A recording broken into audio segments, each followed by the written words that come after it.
Hello बच्चों, कैसे हैं आप सभी? उम्मीद करते हैं बहुत अच्छे होंगे, मस्त होंगे और अपनी पढ़ाई में व्यस्त होंगे। तो बच्चों, आज जैसा कि मैंने आपसे कहा था पिछले क्लासेस में कि लगातार इंडियन पॉलिटी की क्लासेस जो कि यूपीपीसीएस, यूपीएससी और बीपीएससी जैसे एग्जाम्स के लिए बहुत ही इम्पोर्टेंट होने वाला है, उसको हम लोग लेकर आ रहे हैं, उस लेवल पर लेकर आ रहे हैं। इसके साथ-साथ आज जो टॉपिक हम लोग पढ़ेंगे, historical background of Indian constitution. बच्चों, मैंने बताया था पिछली क्लास में हमने हिस्टोरिकल बैकग्राउंड के कुछ इतिहास को बताया था, उसके बारे में कुछ स्टोरी बताया था मैंने, किस तरीके से भारत में आगमन हुआ और कैसे नए रास्तों की तलाश करके जो यूरोपीय कंपनीज थे, जो यूरोप में रहने वाली व्यापारिक कंपनियां थी, वो भारत में आकर व्यापार करना शुरू कर दी। तो ये सारी कहानियां हमने पिछली क्लास में आपको बताई थी। लेकिन आज की क्लास में हम लोग हिस्टोरिकल बैकग्राउंड में अब आएंगे, पढ़ना शुरू करेंगे कि भाई कौन-कौन से एक्ट वगैरह आना शुरू हुए। मैं आपके इस टॉपिक के महत्व को बता दूं तो बिहार पीसीएस के एग्जामिनेशन में सुनिएगा ध्यान से, यूपीएससी के प्रीलिम्स में, यूपीएससी के प्रीलिम्स प्री एग्जामिनेशन में, ठीक है, और इसके साथ साथ यूपीएससी प्री के साथ साथ यूपी पीसीएस, इसके साथ साथ बच्चों बीपीएससी, बीपीएससी में तो मेंस में भी प्रत्येक साल आपको एवरी ईयर देखने को मिलेगा, एक क्वेश्चन प्रत्येक साल देखने को मिलता है।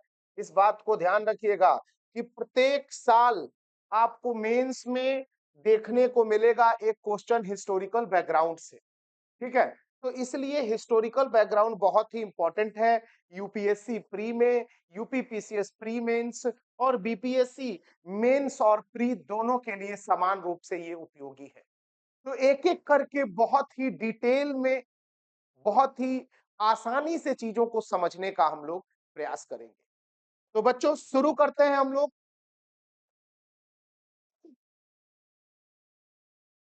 तो देखिए, जैसा कि हमने आपको बताया था बेटा कि ब्रिटिश रूल, जो ब्रिटिश शासन था, भारत में ब्रिटिश शासन को माना जाता है कि 1757, जबकि एक्ट पहला आता है 1773 में, 1773 में। लेकिन इस शासन की शुरुआत, मतलब कि इसको ऑफिशियली यदि हम कहें, शुरुआत कहें, तो आप देखेंगे कि 1773 में पहले रेगुलेटिंग एक्ट से इसकी मतलब की शुरुआत मानी जाती है। तो बेटा, ब्रिटिश शासन जो है 1773 से 1947 ऑफिशियली माना जाता है, जिसको दो वर्गों में हम लोग बांट कर देखते हैं। बेटा, दो वर्गों में कैसे बांटते हैं? तो एक उस समय का शासन जब ईस्ट इंडिया कंपनी भारत में रूल करती थी, और उसके बाद दूसरा पार्ट हम उसे समझते हैं जब ईस्ट इंडिया कंपनी 1857 के विद्रोह के बाद, जो रिवोल्ट ऑफ 1857 हुआ था, उसके बाद जब ईस्ट इंडिया कंपनी को भारत से समाप्त कर दिया गया, हटा दिया गया, और भारत में जो है ब्रिटिश क्राउन का शासन एस्टेब्लिश हो गया, यानी कि रूल अब सीधे महारानी करने लगी अपने रिप्रेजेंटेटिव के माध्यम से, जिसे वायसराय कहते थे हम लोग। ठीक है, तो इस तरीके से शासन जो है, सत्ता बदलता है। तो उस दौरान जो अलग अलग एक्ट्स आए और अभी जो एक्ट्स आए, उस पर हम लोग चर्चा करेंगे। तो ध्यान रखिएगा कि ईस्ट इंडिया कंपनी का जो शासन हम लोग मानते हैं, तो वो है 1757 से 1858 तक लेकर चलते हैं हम इसे, क्योंकि 1857 में कि जो है, 1857 में बेटा जो है, इसको 7 ही रखिए, क्योंकि 1857 में आपका होता है रिवोल्ट ऑफ 1857, और उसी समय कंपनी का शासन समाप्त कर दिया जाता है। ठीक है, अब आप देखेंगे कि इसमें पहला हम लोग देखे थे कि रेगुलेटिंग एक्ट भारत में आया था 1773 में। क्यों आया था, इसकी चर्चा विस्तृत करेंगे आगे हम लोग। लेकिन इसके बाद हम देखेंगे एक्ट ऑफ सेटलमेंट, यानी अधिनियम ऑफ सेटलमेंट, सेटलमेंट अधिनियम भी कहते हैं इसको, जिसको कहते हैं कि भाई ये क्यों आया था, इसकी भी चर्चा हम लोग विस्तृत करेंगे कि किस तरीके से गवर्नर जनरल और गवर्नर जनरल और उसके बाद जो सुप्रीम कोर्ट स्टैब्लिश की गई थी, उन दोनों में इस तरीके के डिस्प्यूट पैदा हुए, क्यों ये लाया गया, इस पे हम लोग चर्चा करेंगे। इसके बाद बेटा हम एक्ट देखते हैं, पिट्स इंडिया एक्ट देखेंगे। अधिनियम जो देखेंगे 1786 का अधिनियम देखेंगे, एक्ट ऑफ 1786। इसके बाद हम देखेंगे चार्टर एक्ट, और चार्टर एक्ट आप प्रत्येक 20 साल पर देखेंगे, क्योंकि चार्टर एक्ट को इसीलिए लाया जाता था ताकि भारत में शासन को रिव्यू किया जा सके, देखा जा सके किस तरीके से शासन व्यवस्था चल रही है। तो चार्टर एक्ट 1833 आप देख रहे होंगे कि चार्टर ऑफ 1833, चार्टर एक्ट 1853, 1813, ये सारा चार्टर एक्ट, और 1853 वाज लास्ट चार्टर एक्ट। 1853 का चार्टर अधिनियम अंतिम चार्टर अधिनियम साबित हुआ था। इसके बाद आप देखेंगे ब्रिटिश क्राउन में, तो भाई भारत सरकार अधिनियम 1858, भारतीय परिषद अधिनियम पढ़ना है बेटा, 1861 में आया था। भारतीय परिषद अधिनियम 1892। इसके बाद इंडियन काउंसिल एक्ट 1909। इसके बाद इंडियन गवर्नमेंट एक्ट 1919, जिसे मॉन्टेग्यू चेम्सफोर्ड रिफॉर्म के नाम से जानते हैं, और 1909 को मॉर्ले मिंटो रिफॉर्म। तो इस पे हम लोग बहुत ही डिटेल डिस्कशन करेंगे। इसके बाद भारत शासन अधिनियम जो है 1935 आता है, जिसको लेकर विद्वानों का मानना है कि भारतीय संविधान में लगभग 75% से अधिक चीजें हमने हूबहू 1935 के शासन अधिनियम से प्राप्त किया है। ठीक है, यहां तक चीजें समझ में आ रही हैं आपको? आगे हम लोग देखते हैं। अब हम पहला एक्ट शुरू करेंगे बेटा पढ़ना, रेगुलेटिंग एक्ट। चलिए, तो रेगुलेटिंग एक्ट, जैसा कि आप नाम से समझ पा रहे हैं कि रेगुलेटिंग का मतलब है रेगुलेट करने के लिए, कंपनी को सुनिश्चित रूप से क्रमशः रेगुलेट करने के लिए ये नियामक कानून भेजा गया था, ताकि कंपनी जो है बेहतर ढंग से कार्य कर सके। इसके पीछे का उद्देश्य था कि भाई कंपनी के कर्मचारी भ्रष्टाचार में डूब चुके थे। कंपनी के कर्मचारी भ्रष्टाचार में डूब चुके थे। कंपनी के अधिकारी निजी व्यापार में संलिप्त थे। कंपनी जो है घाटे में चल रही थी। कंपनी के पास अपने कर्मचारियों को वेतन देने के लिए सैलरी नहीं थी, और इन सब समस्याओं के कारण 1773 का रेगुलेटिंग एक्ट भारत लाया गया। आप देख सकते हैं कि जब ईस्ट इंडिया कंपनी को अधिकार मिला, 1765 का वो अधिनियम जो मैंने पिछली क्लास में आपको बताया था, इलाहाबाद की संधि जब हुई, तो भारत में मैंने बताया कि वो बंगाल जिसमें बिहार और उड़ीसा भी शामिल था, उस क्षेत्र की दीवानी अधिकार यानी टैक्स से रिलेटेड मामले का अधिकार ब्रिटिशर्स को मिल गया। और बेटा जैसे ही ब्रिटिशर्स को मिला, ब्रिटिशर्स ने क्या किया, मैक्सिमम एक्सप्लॉयटेशन करना शुरू किया, बहुत ज्यादा टैक्सेशन लगाना शुरू किया। और मैंने आपको बताया था 1770 1770 अकाल की स्थिति हो गई, फेमाइन इन बंगाल, बंगाल में अकाल जैसी स्थिति हो गई। और उस अकाल की स्थिति में लोगों का जीवन स्तर बहुत ही बेकार हो गया। ये कोई नेचुरल फेमाइन नहीं था, ये नेचुरल जो है प्राकृतिक जो है अकाल नहीं था, बल्कि ये इनके मैक्सिमम दोहन के कारण, अधिकतम करों के कारण जो है ये यहाँ पर अकाल जैसी स्थिति देखने को मिलने लगी। ठीक है, अब देखेंगे हम लोग, यहाँ पर ये बातें बताई गई कि कंपनी के कर्मचारी भ्रष्टाचार और वित्तीय संकट। देखो सबसे बड़ी बात है कि कंपनी के जो कर्मचारी यहाँ पर भेजे गए थे कंपनी के लिए कार्य करने के लिए, वो खुद का व्यापार करना शुरू कर दिए, खुद मुनाफा के चक्कर में कंपनी को घाटे में जाने दे रहे थे। भारत के लोगों से निजी जो है गिफ्ट उपहार लेना शुरू कर दिया। इन तमाम कारणों से कंपनी की वित्तीय स्थिति गड़बड़ हो गई, और वित्तीय स्थिति गड़बड़ हो गई और कंपनी का शासन अनियंत्रित होने लगा बेटा, इम्बैलेंस्ड हो गया। और इम्बैलेंस्ड होने की वजह से ब्रिटिश शासन ने, ब्रिटिश संसद ने पहला इंटरफेरेंस किया कंपनी के चीजों में, कंपनी के शासन में पहला इंटरफेरेंस किया, और पहला इंटरफेरेंस था वो 1773 का रेगुलेटिंग एक्ट। क्योंकि 1773 में जब रेगुलेटिंग एक्ट लाया गया, तो इसको पहला इंटरफेरेंस माना जाता है, पहला हस्तक्षेप माना जाता है ब्रिटिश सरकार के द्वारा कंपनी के कार्यों में। ठीक है, ये बात आपको समझ गई? यही बात आपको इंग्लिश में भी यहाँ पर बताया गया है। आप लोग इंग्लिश वाले बच्चे हमारे देखते रहेंगे कि किस तरीके से इंग्लिश और हिंदी दोनों में हमने प्रयास किया है बच्चों को अपनी बातों को पहुँचाने का। ये हम लोग लगातार देखो हम लोगों का उद्देश्य है बेटा निरंतर बच्चों के लिए मेहनत करना, काम करना। तो निरंतर हम लोग प्रयास कर रहे हैं कि इंग्लिश के बच्चे हमारे मायूस ना हो जाएँ, इसलिए सारा हम लोग पीपीटी जो है वो इंग्लिश, हिंदी दोनों में करके दे रहे हैं। चलिए अगली बात हम करते हैं कि इस कंपनी को इस 1773 के रेगुलेटिंग एक्ट का उद्देश्य क्या था? किस उद्देश्य से जो है रेगुलेटिंग एक्ट भारत भेजा गया? तो आप देखेंगे कि कंपनी के प्रशासन पर ब्रिटिश संसदीय नियंत्रण स्थापित करना था। क्यों नियंत्रण स्थापित करना था? क्योंकि कंपनी के कर्मचारी मनमाने ढंग से अपने कार्यों को अपने स्वार्थ की पूर्ति के लिए कार्य करना शुरू किए। और बेटा जब अपना ही लोग जब अपने लोग ही स्वार्थ की पूर्ति के लिए काम करेंगे तो उस संस्था का डूबना तय हो जाता है। और यही स्थिति थी कि कंपनी पर ब्रिटिशर्स का नियंत्रण स्थापित करना जरूरी था। ठीक है? अब आप देखेंगे कि भारत में प्रशासनिक केंद्रीकरण भी करना चाहते थे ये लोग। ठीक है? भारत में प्रशासनिक केंद्रीकरण भी करना चाहते थे और कंपनी के अधिकारियों के जवाबदेही अकाउंटेबिलिटी को तय करना था। जो कंपनी के स्टाफ हैं, कर्मचारी हैं, वो अकाउंटेबल हो, इसके लिए भी ये जो एक्ट है भारत में भेजा गया। अब बच्चों इसके बाद हम लोग देखेंगे कि कौन-कौन से प्रोविजंस हैं, किन-किन प्रावधानों को लाया गया।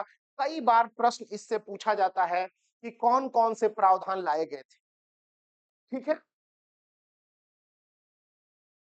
अब इसमें हम लोग देखेंगे पहला पोस्ट ऑफ गवर्नर जनरल।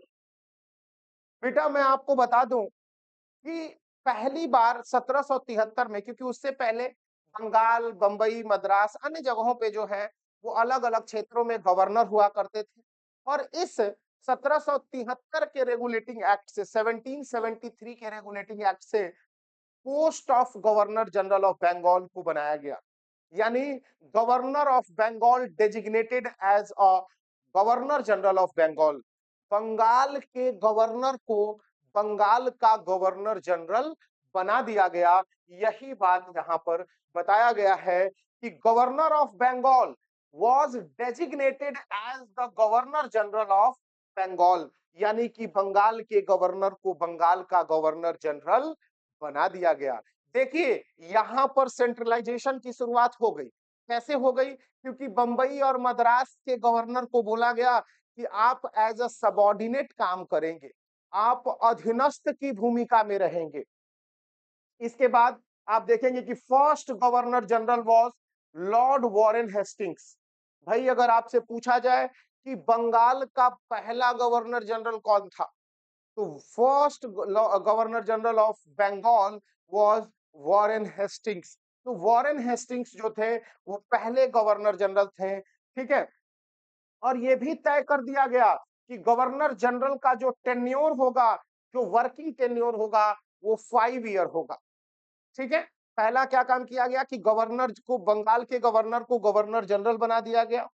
दूसरा गवर्नर जनरल पहला जो है गवर्नर जनरल के टेन्योर को भी फिक्स कर दिया, 5 ईयर होगा। ठीक है? और पहला ऐसा गवर्नर जनरल वॉरेन हेस्टिंग्स बना। इसके बाद बेटा आप देखेंगे कि decision of the council were taken by the majority vote. Council बनाई गई, परिषद बनाई गई। जो परिषद काउंसिल जो होगी वो मेजॉरिटी से फैसला लेगी। 4 सदस्यीय परिषद है तो उसमें मेजॉरिटी से फैसला लिया जाएगा। उसमें गवर्नर जनरल कुछ नहीं कर सकता यदि काउंसिल ने फैसला ले लिया तो। इसका मतलब है बेटा कि गवर्नर जनरल को भी उनकी बातों को भी काउंसिल दरकिनार कर सकती थी। और यही कमियां देखेंगे आप जो अगले अधिनियम को लाने में सहायक होगा। ठीक है? तो यहां देखिए इसके बाद आपने देखा कि बंगाल के जो गवर्नर हैं गवर्नर जनरल बन गए।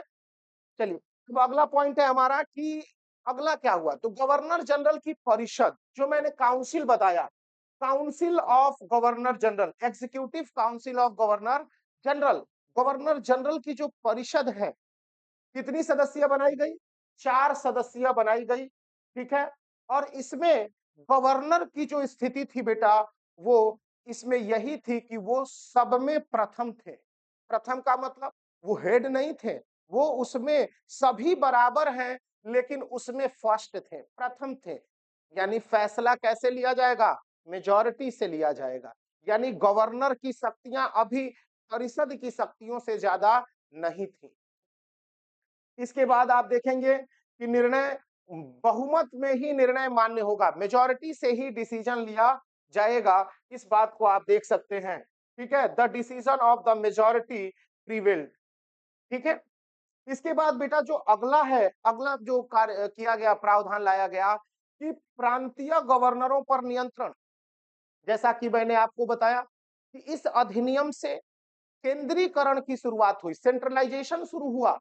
कैसे शुरू हुआ? तो यहाँ देख सकते हैं आप कि बंबई और मद्रास के जो गवर्नर थे, वो बंगाल के गवर्नर जनरल के सबॉर्डिनेट के रूप में काम करेंगे, अधीनस्थ के रूप में काम करेंगे। यानी कोई भी फैसला लेना हो तो उन्हें गवर्नर जनरल से ही बात करके करना पड़ेगा। यहाँ देख लीजिए कि युद्ध और संधि, यदि कहीं वॉर कर रहे हैं किसी रीजनल राजा से, क्षेत्रीय शासक थे, तो वहां पर उन्हें बंगाल से अनुमति लेनी पड़ेगी। यानी सेंट्रलाइजेशन का दौर शुरू हो गया यहां से। आगे बढ़ते हैं बच्चों, और हम लोग देखेंगे कि सर्वोच्च न्यायालय भी स्थापित हुआ। बेटा supreme court was established in 1774 by this act. 1774 ईस्वी में उच्चतम न्यायालय स्थापित की गई। कहां पर बेटा? कलकत्ता में। कहां पर? कलकत्ता में सुप्रीम कोर्ट स्थापित किया गया 1773 के रेगुलेटिंग एक्ट से। लेकिन कब स्थापित हुआ? 1774 में। जब ये सुप्रीम कोर्ट स्टैब्लिश हुआ तो सबसे बड़ी जो समस्या आ रही थी कि भाई सुप्रीम कोर्ट का कार्य क्या होगा, सुप्रीम कोर्ट का जूरिस्डिक्शन क्या होगा, क्या वो प्रांतीय हाई कोर्ट्स जितने भी प्रोविंशियल हाई कोर्ट्स हैं, क्या उनके अधिकारों क्या या उनके खिलाफ भी सुनवाई करने का अधिकार होगा इसके पास? तो ये तमाम क्वेश्चंस अभी क्लियर नहीं किए गए थे। ठीक है, लेकिन सुप्रीम कोर्ट स्टैब्लिश किया गया, एक मुख्य न्यायाधीश बनाया गया और 3 अदर जजेस की बात की गई कि 3 अदर जजेस होंगे। और मुख्य न्यायाधीश जो है बनाया गया सर एलिजा इम्पे को। किसको? Sir Elijah Impey. Sir Elijah Impey was first chief justice of Kolkata supreme court of Kolkata. Kolkata में सुप्रीम कोर्ट स्टैब्लिश किया गया और पहली जो है चीफ जस्टिस एलिजा इम्पे बनी। इसके बाद आप देखेंगे कि अंग्रेजी कानून लागू हो गया, यानी कि ब्रिटिशर्स का जो है लॉ लागू किया गया। अगला आप देखेंगे कि parliamentary control over the company, यानी कि कंपनी के ऊपर संसदीय अधिकार स्थापित किया गया। संसदीय अधिकार से क्या तात्पर्य है बेटा? तो आप समझ लीजिए कि कोर्ट ऑफ डायरेक्टर को हर वर्ष रिपोर्ट प्रस्तुत करना अनिवार्य है। जो निदेशक मंडल थे, जो डायरेक्टर्स का ग्रुप था, जो मंडल था, उसे ब्रिटिश गवर्नमेंट को रिपोर्ट सबमिट करना जरूरी था। यदि ऐसा नहीं करेंगे तो उसकी जवाबदेही तय करनी पड़ेगी उन्हें ब्रिटिश संसद में। ठीक है। अब आप देखेंगे कि अच्छा, दूसरी चीज कि अब कंपनी के सभी कार्य ब्रिटिश निगरानी के अधीन हो गए। यानी जिस तरीके से ब्रिटिशर्स का ध्यान उस पर नहीं था, प्रॉपर ब्रिटिश गवर्नमेंट इसके लिए निगरानी, मतलब कि इस पर ध्यान देना शुरू कर दिया। अब आगे हम देखते हैं, अब हम आगे देखेंगे कि इसका क्या महत्व रहा। तो जैसा कि बेटा मैंने पहले ही बता दिया है आपको कि भारत में सेंट्रलाइज्ड एडमिनिस्ट्रेशन, केंद्रीकृत प्रशासन की शुरुआत हुई। कैसी प्रशासन? तो सेंट्रलाइज्ड एडमिनिस्ट्रेशन की शुरुआत हुई इंडिया में। दूसरा, संसदीय नियंत्रण का पहला प्रयास, यानी कंपनी के शासन में ब्रिटिश संसद के नियंत्रण का पहला प्रयास था ये, आप देख सकते हैं। और दूसरा, गवर्नर जनरल का पद भारत के प्रशासन का केंद्र बन गया। यानी गवर्नर जनरल जो है कहीं ना कहीं केंद्रीकृत शासन का एक प्रतिनिधि के रूप में हमें दिखाई देता है। ठीक है? कैसे दिखाई देता है? तो जैसे हमने आपको बताया था कि बाकी जगहों के गवर्नर्स को उसके अधीन कर दिया गया था। ठीक है? तो अच्छा, इसमें क्या-क्या कमियां आप देख सकते हैं, क्या-क्या लिमिटेशंस हैं? क्योंकि देखो लिमिटेशंस होगा तभी जाके अगला एक्ट्स आएंगे। ठीक है? तो लिमिटेशंस क्या है? तो गवर्नर जनरल बेटा और परिषद, जो कि काउंसिल थी गवर्नर जनरल की, उस काउंसिल और गवर्नर के बीच में ही संघर्ष था। बहुत मामलों में मतभेद की स्थिति हो जाती थी और गवर्नर जनरल जो है उनके बातों को, उनकी चीजों को क्लियर नहीं कर पाता था। उनको उनको जो है उनको डिनाई नहीं कर पाता था। तो इस स्थिति में ये तो असमंजस की स्थिति थी कि गवर्नर जनरल आखिर करे क्या। तो यहाँ पर संघर्ष बना हुआ था, लगातार बना हुआ था। दूसरी जो सबसे बड़ी समस्या या लिमिटेशन आप देख सकते हैं कि जैसा मैंने बताया कि सुप्रीम कोर्ट तो स्टैब्लिश कर दी गई, लेकिन सुप्रीम कोर्ट का दायरा क्या होगा, उसके जुरिस्डिक्शन क्या होंगे, उसका कार्य क्या होगा, क्या वो गवर्नर जनरल और उसकी परिषद पर भी हावी हो सकता है, क्या वो कलकत्ता से बाहर के न्यायालयों के लिए भी डिसीजन दे सकता है। इन तमाम तरह की समस्याएं हमारे सामने आ गई। यानी कि सुप्रीम कोर्ट के जो है और कार्यपालिका के बीच अधिकार क्षेत्र का विवाद, यानी कि पावर जो है ओवरलैपिंग का मामला, पावर के क्या बोले हैं विवाद का मामला जो है यहाँ देखने को मिलता है। इसके बाद आप देखेंगे कंपनी पर नियंत्रण अपूर्ण और अस्पष्ट। मतलब कंपनी को ब्रिटिशर्स अपने कंट्रोल में लेना चाहते थे, लेकिन क्लियर जो है कंट्रोल अभी स्टैब्लिश नहीं हो पाया था। और उसके साथ-साथ प्रांतीय प्रशासन की उपेक्षा, यानी कि जो प्रोविंशियल एडमिनिस्ट्रेशन था, उसके लिए कुछ नहीं बताया गया। ठीक है? तो यहाँ तक जो है हमने देखा 1773 के रेगुलेटिंग एक्ट के बारे में। तो आपको ये रेगुलेटिंग एक्ट समझ में आ रहा होगा। जिस भी बच्चे को यदि नहीं समझ में आए या फिर कोई दिक्कत हो रहा है, कोई कोई भी प्रश्न बन रहा है, तो आप हमें कमेंट बॉक्स में जाकर यूट्यूब पर बता सकते हैं कि सर ये प्रॉब्लम हो रही है, ये दिक्कत हो रहा है। और अच्छा साथियों, मैं आपसे ये भी कहता हूँ, यदि कोई सजेशन देना चाहते हैं आप कि सर इस तरह की चीज़ों को ऐड करिए इसमें, तो वो भी आप दे सकते हैं। बिल्कुल आपके लिए कमेंट बॉक्स हमारा खुला हुआ है। चलिए आगे बढ़ते हैं हम लोग। अब हम बात करेंगे बहुत ही इम्पोर्टेंट अधिनियम की। इम्पोर्टेंट किस लिए? बहुत छोटा-सा अधिनियम है, बट बेटा बहुत इम्पोर्टेंट अधिनियम। क्यों इम्पोर्टेंट है? क्योंकि देख रहे हो अधिनियम of settlement, act of settlement, किसके लिए एक्ट आया है? सेटलमेंट के लिए। किसके सेटलमेंट के लिए? तो मैंने जैसे आपको बताया था कि यह एक्ट जब सुप्रीम कोर्ट और गवर्नर जनरल और उसकी परिषद के बीच डिस्प्यूट की स्थिति बनने लगी, विवाद की स्थिति बनने लगी, तो उस स्थिति में उस डिस्प्यूट को सॉल्व करने के लिए, क्लियर करने के लिए, सबके जुरिस्डिक्शन को बताने के लिए, स्पष्ट करने के लिए यहाँ पर एक एक्ट भेजा गया और वो एक्ट था एक्ट ऑफ सेटलमेंट 1781। 1781 में बच्चों आया।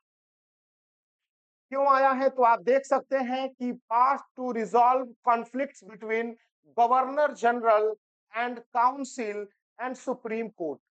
Governor general, council and supreme court के बीच डिस्प्यूट को सॉल्व करने के लिए लाया गया था इसे। ठीक है? 1773 के रेगुलेटिंग एक्ट के बाद गवर्नर जनरल और सुप्रीम कोर्ट के विवादों में और जो है और उसके जो कंपनी के अधिकारी थे, कर्मचारी थे, उनकी शक्तियों में जो है स्पष्टीकरण नहीं दी गई। तो इन सबको सॉल्व करने के लिए इसे भेजा गया था। उद्देश्य क्या है? तो जैसा कि आप जानते हैं कि उद्देश्य यही था कि गवर्नर जनरल यानी कि कार्यपालिका और न्यायपालिका के बीच, यानी कि सुप्रीम कोर्ट के बीच विवाद को कम करना है। क्या करना है? कम करना है। डिस्प्यूट को रिजॉल्व करने के लिए, सॉल्व करने के लिए ये लाया गया था। ठीक है? इसके साथ-साथ इसके मुख्य प्रावधान क्या हैं? तो सबसे पहला बेटा यही बताया गया कि जो सुप्रीम कोर्ट है उसका अधिकार क्षेत्र क्या होगा। तो इसके लिए सबसे पहली बात बताई गई कि सुप्रीम कोर्ट का आधार अधिकार क्षेत्र केवल कलकत्ता तक सीमित होगा। कहां तक सीमित होगा बच्चों? केवल कलकत्ता, यानी कलकत्ता के बाहर सुप्रीम कोर्ट का क्षेत्राधिकार नहीं होगा। तो आपसे पूछा जाए कि क्या बंबई के हाई कोर्ट पर सुप्रीम कोर्ट का कोई अधिकार नहीं होगा? नहीं होगा। तो फिर उसके मामलों को कहां रखा जाएगा? तो गवर्नर जनरल के पास रखा जाएगा। ठीक है, यहाँ पे नहीं रखा जाएगा। तो यहाँ पर सुप्रीम कोर्ट के न्यायालय का जो अधिकार था वो केवल कलकत्ता तक रखा गया, और इसके साथ साथ सुप्रीम कोर्ट कोई भी इंटरफेरेंस टैक्सेशन के मामले में, राजस्व के मामले में नहीं करेगी, क्योंकि बिना इंटरफेरेंस का काम होना चाहिए। इसमें कोई भी इंटरफेरेंस रेवेन्यू मैटर्स में नहीं करेगी कोर्ट। ठीक है, ये क्लियर करना बहुत जरूरी था। इसके बाद दूसरा है कि गवर्नर जनरल और परिषद के अधिकार निर्णय कैसे लिए जाएंगे? तो बहुमत से लिए जाएंगे। अभी भी कहा जा रहा है कि मेजॉरिटी से ही डिसीजन लिया जाएगा। दूसरा कि भाई यह जो है, ये सब जितने भी यहाँ पर साथी हैं, जितने भी ये लोग हैं, उसमें एक है यह, मतलब उसमें प्रथम है। इसके बाद आप देखेंगे कि गवर्नर जनरल जो कार्यपालिका है उसकी प्राथमिकता, यानी कि गवर्नर जनरल और उसकी परिषद को ही प्रमुख माना गया, तभी उसके अंतर्गत ही जितने भी क्षेत्रीय न्यायालय थे उसके खिलाफ या उसके अगेंस्ट वाद लाने का अधिकार गवर्नर जनरल के पास था, यानी कि वहां आप जाकर शिकायत कर सकते थे। अगला है बेटा कि धार्मिक कानूनों को मान्यता दिया गया। ये क्या है भाई? तो इस अधिनियम से जो रेगुलेटिंग एक्ट था, इसमें ये कहा गया कि हिंदू मतावना मत जो हिंदू मत को मानने वाले लोग हैं, जो हिंदू फिलॉसफी को मानने वाले लोग हैं, हिंदू विचारधारा से हैं, वो उनके लिए हिंदू कानून होगा, यानी हिंदू कानून काम करेगा। मुसलमानों के लिए मुस्लिम कानून काम करेगा, और व्यक्तिगत मामलों में धार्मिक कानून मान्य होंगे। इसका मतलब है कि चोरी, डकैती, अपराध, इन सब मामलों में धार्मिक अधिकार काम नहीं करेगा। काम किसमें करेगा? व्यक्तिगत मामले में। जैसे मेरे उत्तराधिकार का मामला है, मेरे शादी विवाह का मामला है, ये मेरा व्यक्तिगत मामला हो सकता है। तो व्यक्तिगत मामलों में बेटा इस अधिनियम ने कहा कि हिंदू धर्म के लिए हिंदू कानून और मुस्लिम के लिए मुस्लिम कानून काम करेगा। यहाँ पर साफ साफ बताया गया। अब इस अधिनियम का महत्व क्या था? हम लोग का जो पैटर्न है पढ़ने का, वो इस तरीके से हम लोग चीजों को कवर कर रहे हैं कि यदि आप कल के डेट में मेंस का एग्जाम दे रहे हैं तो इसी पैटर्न पे आपको आंसर राइटिंग भी करना होगा कि महत्व क्या है, उद्देश्य क्या था, उसका बैकग्राउंड क्या था। तो ये सारी चीजें कि प्रीलिम्स और मेंस दोनों को लेकर हम लोग चल रहे हैं। तो यहाँ महत्व आप देखेंगे तो भाई न्यायपालिका और कार्यपालिका के बीच का जो डिस्प्यूट था वो क्या हो गया? कम हुआ। कंपनी शासन अधिक स्थिर हो गया, कि जो कंपनी का शासन व्यवस्था था वो थोड़ा सा स्टेबल हुआ, क्योंकि डिस्प्यूट कम होता है तो स्टेबिलिटी अपने आप आती है। विवाद की स्थिति में रहिएगा तो अस्थिरता बनी रहती है, लेकिन ये विवाद की स्थिति खत्म हुई। अब इसके बाद आप देखेंगे कि प्रशासनिक केंद्रीकरण बढ़ा। तो बिल्कुल बढ़ा, प्रशासनिक केंद्रीकरण तो बढ़ा ही, क्योंकि बाकियों को भी इसके अधीन कर दिया गया, गवर्नर जनरल के अधीन कर दिया गया। तो इस तरीके से आज हमने आपके साथ शेयर किया रेगुलेटिंग एक्ट 1773 और उसके क्या इंपॉर्टेंस रहे, कितने प्रोविजंस थे उसमें, क्या क्या चीजें हमने देखा 1773 के रेगुलेटिंग एक्ट के माध्यम से। इसके बाद हमने देखा 1781 एक्ट ऑफ सेटलमेंट क्यों आया, क्या ऑब्जेक्टिव रहा इसका, और इसके बाद क्या प्रोविजंस इसने दिया और इसका सिग्निफिकेंट क्या रहा, क्या महत्व रहा इसका, ये भी हमने चर्चा किया।